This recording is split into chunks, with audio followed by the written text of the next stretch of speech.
Yeah, Chris just came over. He's extremely tired, and he's probably going to be heading out here soon. But he agreed to come over and just talk to us for a couple I haven't even had minutes. lunch yet, or breakfast. Oh, by the way, there's some water. So hungry. Yeah, awesome. I need some water. So I have a bunch of questions here. I don't want to go through them all, but I just kind of want to talk to you a little bit about you as a person. Like, as you probably get a million questions about, tell me about, you know, the Connie, tell me about, you know, all that kind of stuff. But what is Chris Roberts as a person like? Like, what do you like to do? What are some of your hobbies or things like that? Well, it's not so many hobbies that now that I've got Star Citizen, that's pretty much a full-time job. So, no, I mean, generally, like, okay, so when I wasn't so fully absorbed in Star Citizen, movies, love going watching movies, obviously. Playing games, that was another big thing for me.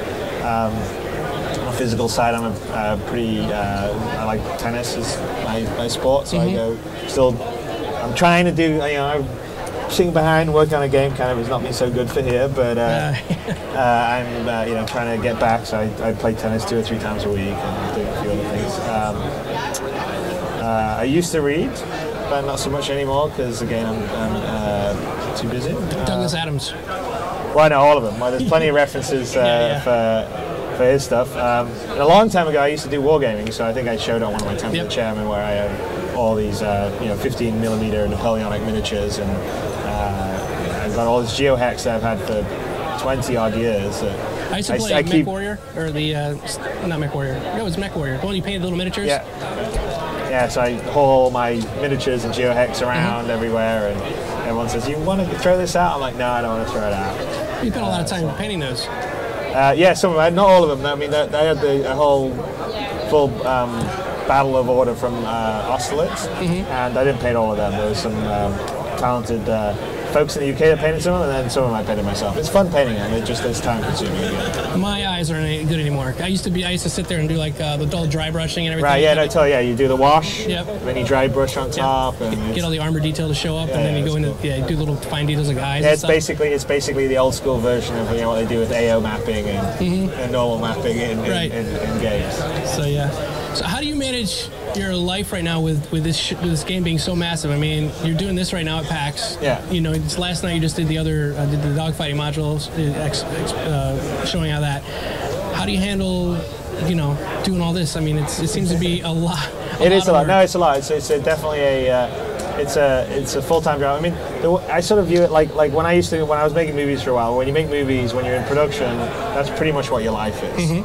So you don't really have any other time except to do sleep. And the Star Citizen in some ways is a little like that, where like it's pretty much full focus on the game because it's such a big game, and of course, not just a game. You also want to be communicating what you're doing, and that takes time as well. And then on the weekends, a lot of backers, that's when they've got their time to look and do stuff, and so you end up spending a fair amount of time on the game. But I don't view it as work, because I sort of enjoy this world, so I'm completely into it. Right. So I think creating something. Yeah, I mean, if I'm unwinding watching Game of Thrones or something like that, and chilling out. I like I'm a bit of a foodie, so I like to go eat in nice restaurants. If I go to a new place, like where's a good place to go eat in Boston? But most of the time, it's between like programming, reading the forums, there's a lot of stuff to do. There is a lot of stuff to do. And then read all the gaming. I always try to keep up to date on the game.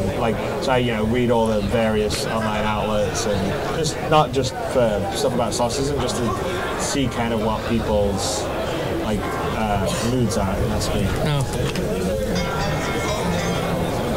Shimmel. Real quick, I know you probably have to go soon, but what is on your PC for playing? Like, what are your games that you're playing right now on your PC? Well, I have Titanfall on my PC. I have Titanfall on my Xbox One, and I've not even booted either one of them up yet. So I'm kind of bummed by that. Fun, actually. Yeah, I know. I'm actually kind of keen to play Titanfall on my PC. So that's the one that I most recently installed. Dark Souls 2, I'd like to get a chance to play, but what's that? Into that brutalness. Oh, I love it. No, I love Demon Souls. Demon Souls was like the last time I was playing games because I didn't have to be doing all this stuff, was like Demon Souls was one of my favorites, just because I like the fact that you had to earn it, right? So it's like it was the most frustrating game, but also the most rewarding game. Because like when I beat a boss monster and I, leveled up and I got the better armor and all the rest of stuff, and now I could beat these people that were like doing me a really hard time. I really felt it, and a lot of other games, like the modern games going through, I was sort of feeling like I enjoyed them. I mean, like I love the Uncharted stuff, and I love the Mass Effect stuff, but they've all got these save points everywhere, so I just bully my way through the story. So the story's great and the production's great, but in terms of my skill ability to actually go through it, I didn't have to be smart. I could just go in guns blazing. Oh, I got killed. Start again. Go in guns blazing. Okay, and then finally just sort of bully your way through. You finally get, go to that way on the boss. Whereas you just could not do that in Demon Souls. So like then you really had to figure out the moves, and then when you actually achieved it, you felt like great. Did you not throw a controller or something at once or twice? Because I did. I did throw a controller once or twice. I didn't throw it at my TV, but that's about as close as I've gone. I mean, because I all sorts of like. Yeah. I just had it. It was like one more sliver, and I would have got it. And usually I was always angry because it was my mistake. So that was the thing. Is like at the end of the day, it was really always you just got careless, right? It was just like there was you were like almost to the end here, and there was some enemy that like. Normally you easily kill, but you like got careless because you were thinking ahead to the next thing. Like, I'll and get then you just got sloppy and died, and then you were still angry with yourself for like basically having to start all over again because you dropped the ball at the very end.